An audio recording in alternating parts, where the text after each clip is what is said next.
Hey, have you ever wondered about the truth about fiber and uncovering the controversy between people that are pro-fiber and anti-fiber? Well, in today's episode, we're going to explore that for you.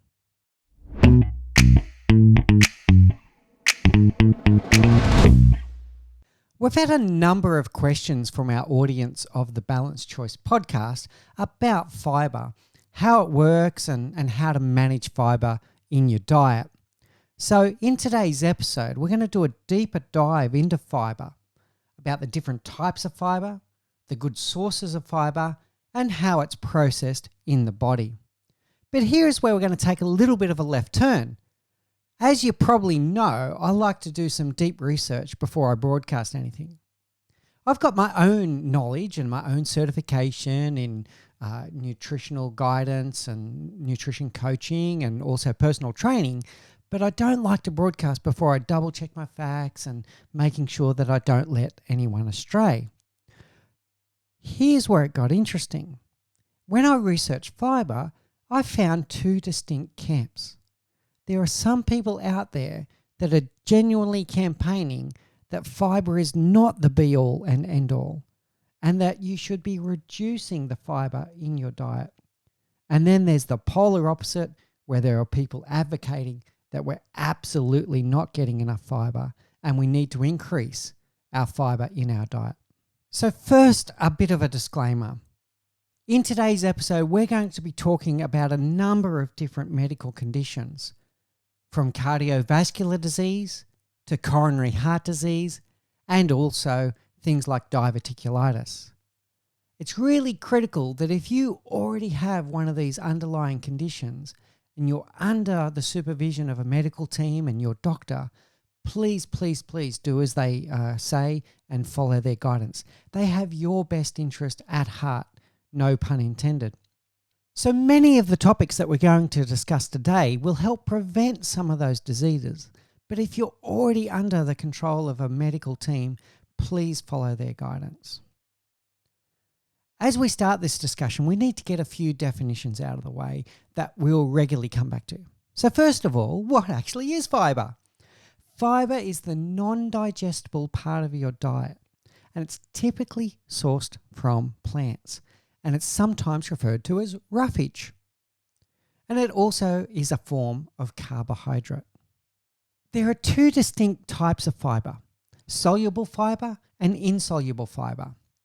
Soluble fiber is hydrophilic and it attracts and retains water, or you could say it dissolves in water. The end result is a gel-like substance with an increased viscosity compared to the water itself. And we'll talk more about why that gel-like form is really critical in the way that it acts in your body. Insoluble fiber is hydrophobic and it repels water and remains somewhat intact as it passes through your body with little or no digestion or absorption. You will see as our story develops that soluble fiber and insoluble fiber act very differently in the body. Soluble fiber tends to slow things down and reduce the absorption and digestion and acts as a carrier for insoluble compounds to be able to go through your body and ultimately be excreted. Whereas insoluble fiber tends to speed things up and wants to pass through the body quickly and help you to remain constant. A few facts to get down first of all. According to most dietary guidelines, most people in the Western diet are not getting enough fiber. The guidance tells you that males should be getting somewhere between 38 and 50 grams of fiber per day, and females should be getting somewhere between 25 to 35. Depending on which study you research, you'll find that the average Western diet is somewhere around 12 to 18 grams of fiber per day. So, about half of what we should be getting. So where does all this controversy come in and why are there two camps? Well, first of all, I'm going to start to explain some of the arguments against fiber. Some people out there do not believe in fiber and they advocate for removing fiber from your diet. And most of these people are associated with things like the carnivore diet or the keto diet. Now, where does all this come from? Well, a classic example, but not the only example of fiber, is cellulose. And cellulose is a compound that gives structure to plants. In fact, cellulose is one of the most abundant compounds in the world today and is the food source of many of the world's organisms. However, humans lack the cellulase enzyme that is required to be able to break down cellulose, so cellulose remains intact when we consume it. However, bacteria can break down cellulose, and some animals do have the digestive system to be able to break down cellulose.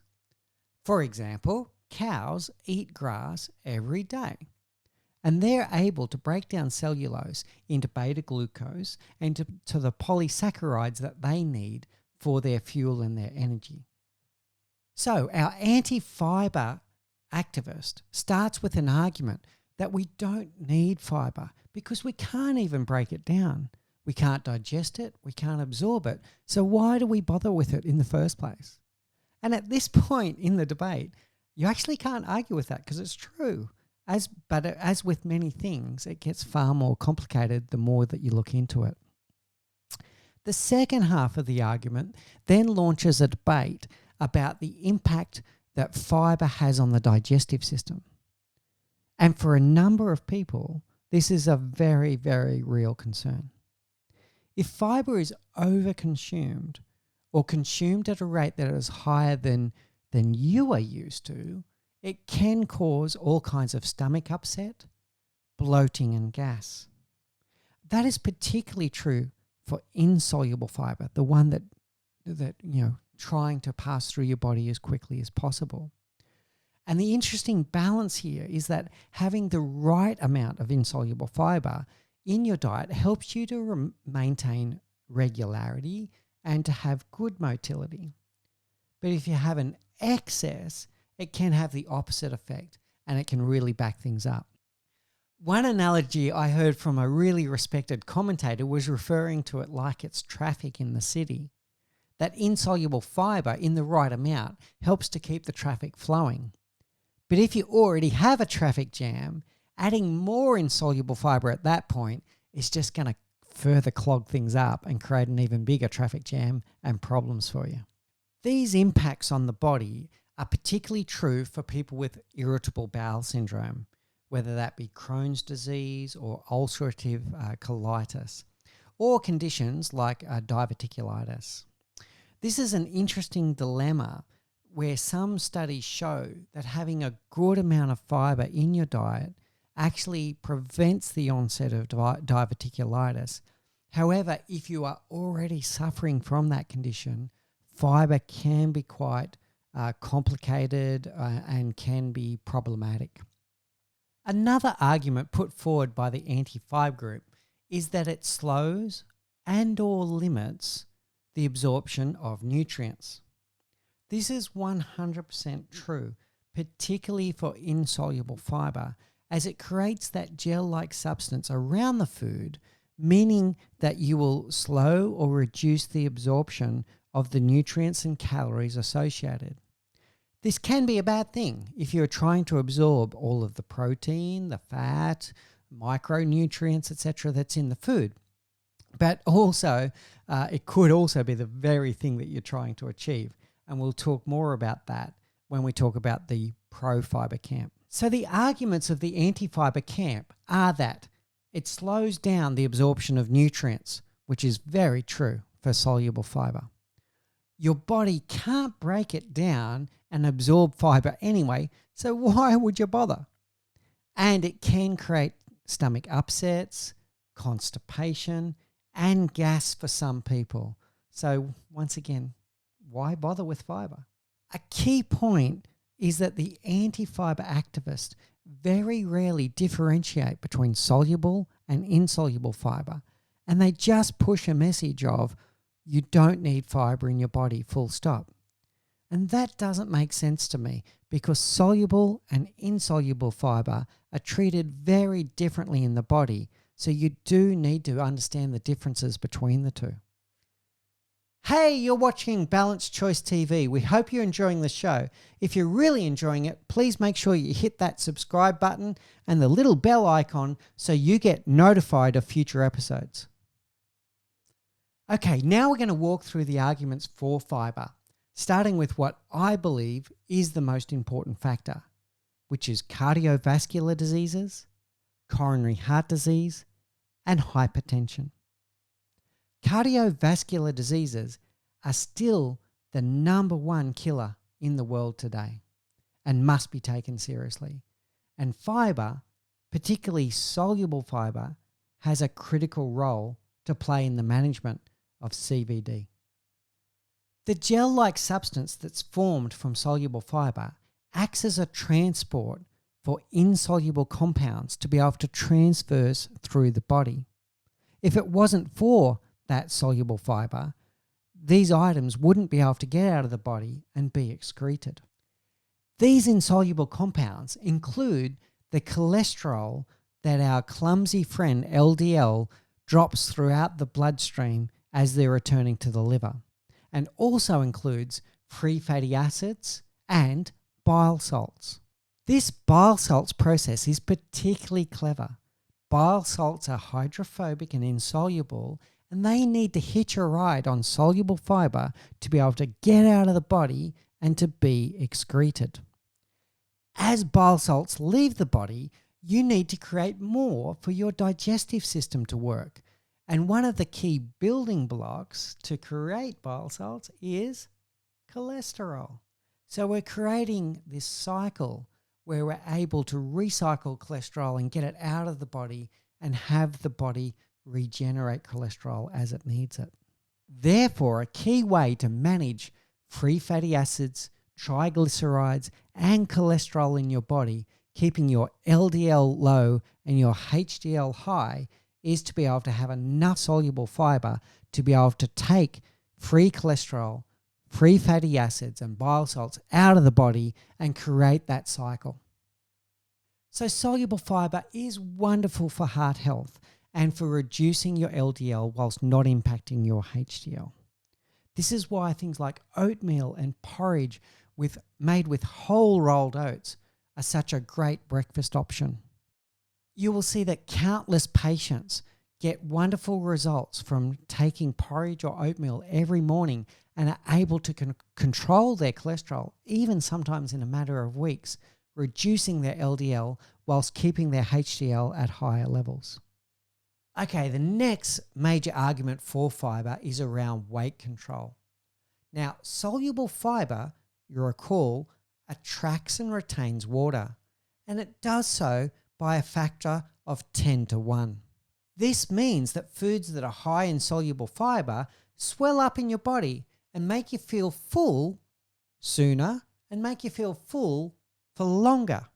Once again, think of oatmeal or porridge here. It's a great example. And you can do your own experiments around this in your kitchen, particularly if you take things like whole rolled oats. If you take your whole rolled oats that have not been processed into quick oats or, the instant porridge, you'll find that it does retain and attract far more water, and they make you feel fuller than the quick oats or the instant gratification porridge. Furthermore, the gel-like substance does slow down the absorption of nutrients and the absorption of calories. This was one of the arguments that the anti-fiber group used, but it's equally positive depending on what your goals are. This slower absorption means that foods that are high in soluble fiber will tend to have a lower glycemic index. They will result in a smaller spike in insulin levels and will release energy over a sustained period of time, making you feel full for longer and not requiring you to go back to the trough anytime soon. Foods that are high in soluble fiber will also mean that you'll absorb less calories, not just slower. Insoluble fiber also has a role to play in weight control, because this is the one where you're not going to absorb the nutrients or the calories, and therefore will also help you to feel full without taking on a lot of calories. So if you're looking for weight control and you're looking to lose weight over time, insoluble fiber is certainly your friend. Another interesting middle ground here is motility. The right amount of insoluble fiber will help to keep you regular and have your daily constitutional. But once again, you got to keep that one in moderation. And if you dramatically increase your fiber, you will find that you may get backed up, you may get bloated, and you may get gas. And the final topic is around gut bacteria and colon cancer, which is really serious, and it's certainly one of our biggest killers in the world. One very confusing part about fiber is while a human being cannot absorb it in our digestive system, some of the bacteria that lives in our colon does actually feed off it. Dr. O'Keefe from the University of Pittsburgh, who's a colon cancer expert, has done a lot of research into this ability of the bacteria in your colon to feed off fiber and to create what we call butyrate. Dr. O'Keefe was doing a lot of work in Africa, and he found that the people there had a remarkably low level of colon cancer in comparison to the African American community living in the US on a Western diet. His theory is that fiber does in fact fuel the bacteria that's in your colon and can help to keep your gut healthy. So he conducted an experiment where he exactly replaced the diets of people in Africa with African Americans living in Pittsburgh. And what he found is after a very short period of time, that their blood work had completely reversed. Okay, so what are the things that you need to remember from today's episode? The most important thing is that if you are already having an underlying condition, whether it be cardiovascular disease, coronary heart disease, diverticulitis, irritable bowel syndrome, and if you're already under the control of a medical team, please stick to their guidance. So what about my conclusion? Am I pro-fiber or am I anti-fiber? You've probably guessed by now, but I am pro-fiber. And one of the interesting things that I did when preparing for this episode is I checked the Instagram feeds of many people that fit into the anti-fiber camp, and I found in there that they're actually consuming a reasonable, not a large, but a reasonable amount of fiber in there, and they're not really zero fiber, at least the ones that I checked. The first tip that I can give you is that if you consider yourself to be very low in fiber today, make sure that you only increase it gradually. If you go from a very low fiber diet instantly to a high fiber diet, you are going to have problems as your body adjusts. You will end up constipated. You will end up bloated. You will end up with gas. So the point is, please just ramp it up gradually. And this is a mistake that many people do make because they realize, oh wow, I'm really low in fiber. I've got to do something about it. And they try to change it the very next day, which is where you can come a little unstuck.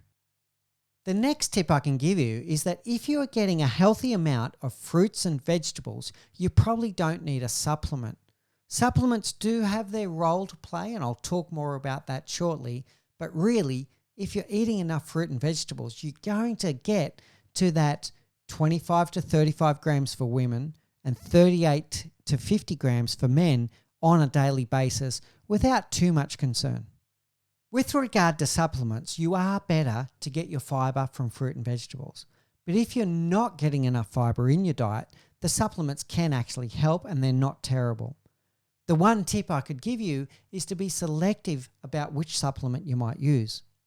My go-to when I do need to use a fiber supplement is Metamucil, but I use the capsule type of Metamucil. A key tip is that some of the powdered forms have usually got some level of sugar and also some artificial ingredients in them. So you're better off looking for sources of supplements and sources of fiber that are low in sugar and lower in artificial ingredients. So read the labels carefully and make sure that you're getting the fiber that you need without the sugar and other ingredients. And Metamucil, once again, my go-to, the Metamucil caps made out of psyllium husks with really not a lot of other structure in there. So how can you tell the difference between soluble fiber and insoluble fiber? Well, you can always Google it, and Google's generally going to give you the right guidance in terms of whether a food is high in soluble fiber or insoluble fiber. But here's a little tip and a little trick to work it out for yourself. Insoluble fiber is generally going to give the structure to a plant, so it's going to be more rigid. So things like the skin of an apple has got a high level of insoluble fiber. Carrots, with their very rigid structure, are also high in insoluble fiber. Whereas soluble fiber is going to come more from the flesh of fruits, such as the flesh of an apple, or the flesh of a pear, the flesh of an avocado, or, as we mentioned before, the good old rolled oat, wonderful source of soluble fiber. So a good way to not overthink it is to consider that an apple a day keeps the doctor away.